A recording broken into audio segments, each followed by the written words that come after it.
Hello बच्चों, 10th class के महत्वपूर्ण क्वेश्चन हम करने जा रहे हैं। 10th बोर्ड के अंदर आपके जो इम्पोर्टेंट क्वेश्चन पूछे जाएंगे, हम स्टार्ट करते हैं। जैसे क्वेश्चन नंबर फर्स्ट है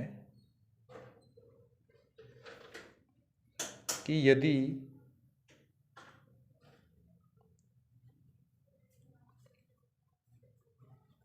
निर्देशांक 5,4 दे रखा है और फिर आपको एक्स अक्ष से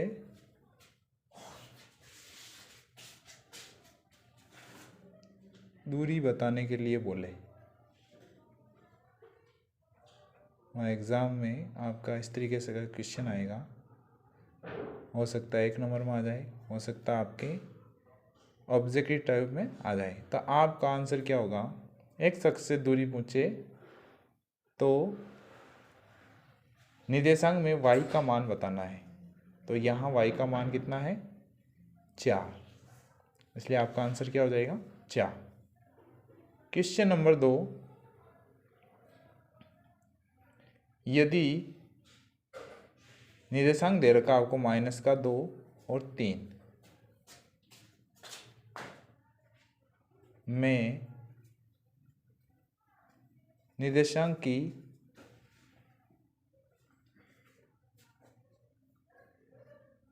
कोटि बताइए कि कोटि बताइए।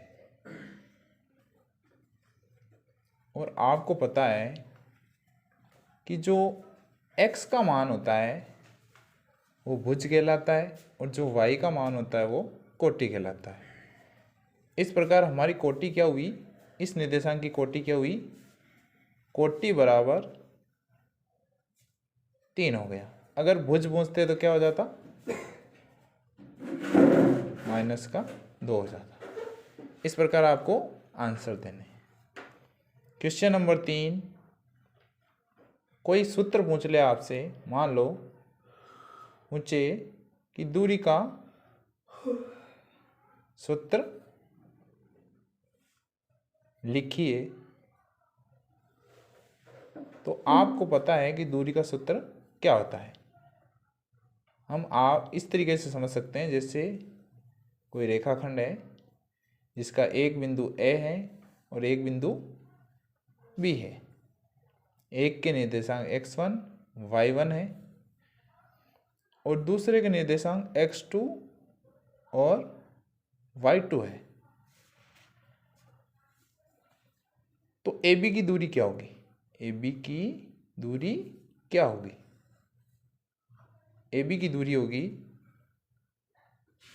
x2 माइनस x1 का whole square plus y2 minus y1 का होल स्क्वायर। ये क्या होती है? दूरी का सूत्र होता है। ऐसे कैसे? क्वेश्चन 4 के विभाजन का सूत्र बताइए।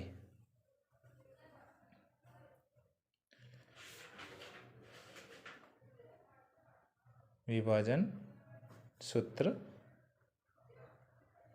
लिखिए।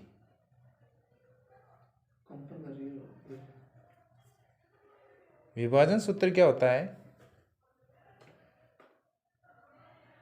विभाजन सूत्र होता है, कोई निर्देशांक होता है p x y बराबर कोष्टक m1 x2 plus m2 x1 बटे m1 plus m2 coma m1 y2 plus m2 y1 बटे m1 प्लस m2। ये सूत्र होता है। इस प्रकार देखो, जो निर्देशांक p का xy जो निर्देशांक है वो x के बराबर ये पूरा है और y के बराबर ये पूरा है। तो आप इस तरीके से इसको सूत्र से हल कर सकते हैं। अभी हम सूत्र पे बात कर रहे हैं। जैसे क्वेश्चन नंबर 5 है, यदि त्रिभुज के निर्देशांक बिंदु ए है x1 और y1 और बिंदु बी है x2 और y2 और बिंदु सी है x3 और y3। तो त्रिभुज का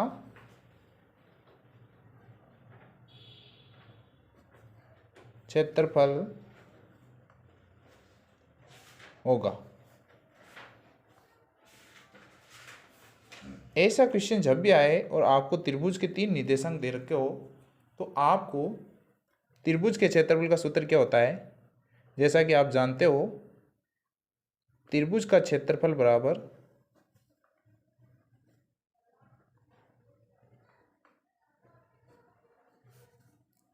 एक बटा दो। इसको सूत्र को याद रखने का तरीका है, पहले x1 लिख दो, फिर कोष्टक बनाना है आपको, फिर आपको x2 लिखना है, फिर कोष्टक बनाना है, फिर x3 लिखना है और कोष्टक बनाना है। इस तरीके से क्या होगा कि आप आसानी से सूत्र को सीख सकते हो। भाई जब आपको पता पड़ गया कि x के सारे मान आ गए, अब किसके मान आने बाकी है, y के, तो आपको पता 1 के बाद क्या आता है, 2 आता है। तो क्या आ जाएगा y2 माइनस y3 और 2 के बाद 3 आता है और 3 के बाद वापस 1 आएगा। 3 के बाद क्या आएगा, 1 आएगा और 1 के बाद 2 आएगा। इस तरीके से आप त्रिभुज के क्षेत्रफल का सूत्र याद कर सकते हो आसानी से, जैसा कि आप देख रहे हो। अब मान लो आपको कह दे कि त्रिभुज क्या है, समरेख है।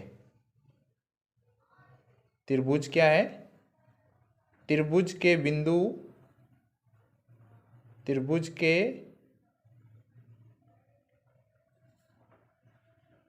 निर्देशांक मान लो आप।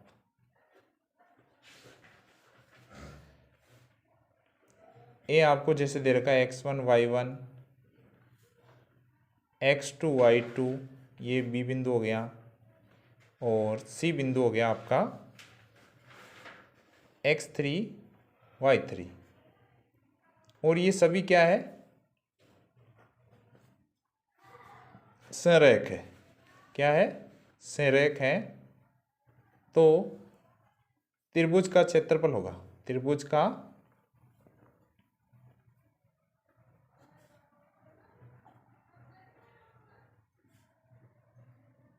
क्षेत्रफल होगा। जब समरेख की बात आए तो आपको पता होना चाहिए, और जैसा मैंने क्लास में भी बताया है कि जब 3 निर्देशांक दे रखे हो और त्रिभुज का क्षेत्रफल पूछ रहा है और क्या दे रखा है, सभी क्या है, समरेख हो, तो त्रिभुज का क्षेत्रफल किसके बराबर होता है, 0 के बराबर। तो आप इसको भी आसानी से कर सकते हो। और किसी प्रकार की परेशानी होती है तो आप मुझे कमेंट करके बता सकते हो।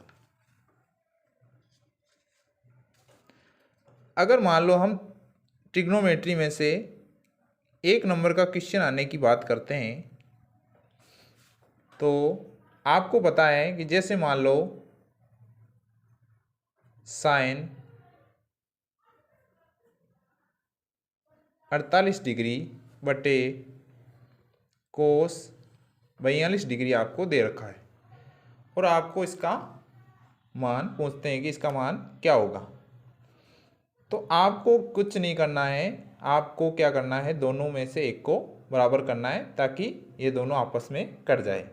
ऐसा क्वेश्चन जब भी आए आपको आंसर क्या लगाना है, 1 लगाना है। वो कैसे आता है मैं आपको बताता हूँ।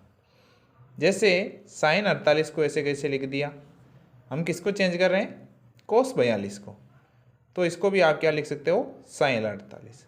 क्यों लिख सकते हो, क्योंकि आपने सूत्र पढ़े होंगे कि इनका जो पूरक कोण होता है, साइन का पूरक कोण कोस होता है और कोस का पूरक कोण क्या होता है, साइन होता है। जैसा कि हम कह सकते हैं कि कोस 42 को आप क्या लिख सकते हो, आप होता है कोस का क्या सूत्र होता है, इसका पूरक कोण होता है साइन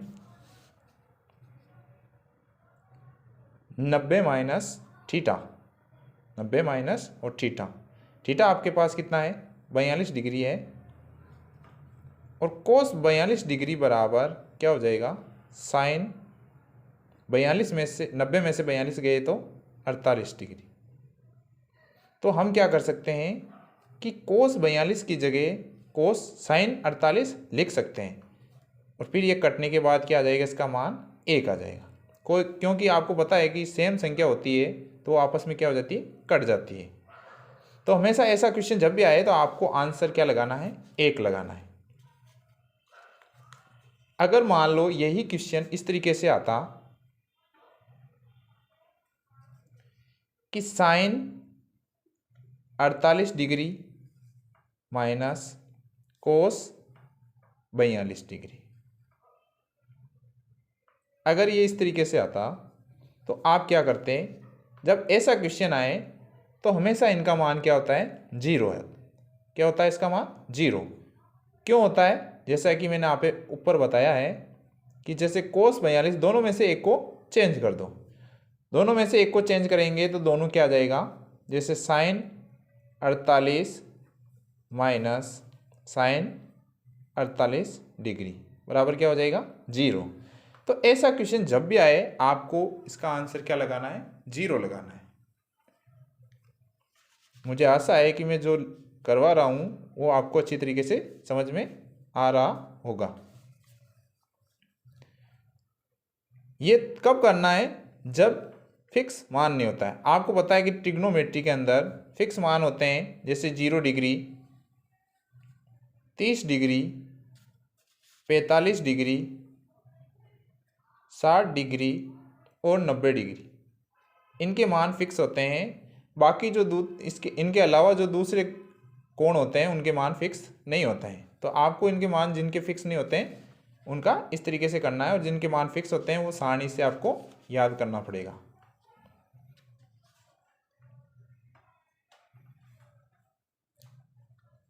और इम्पोर्टेंट क्वेश्चन करेंगे अगले वीडियो के अंदर। धन्यवाद।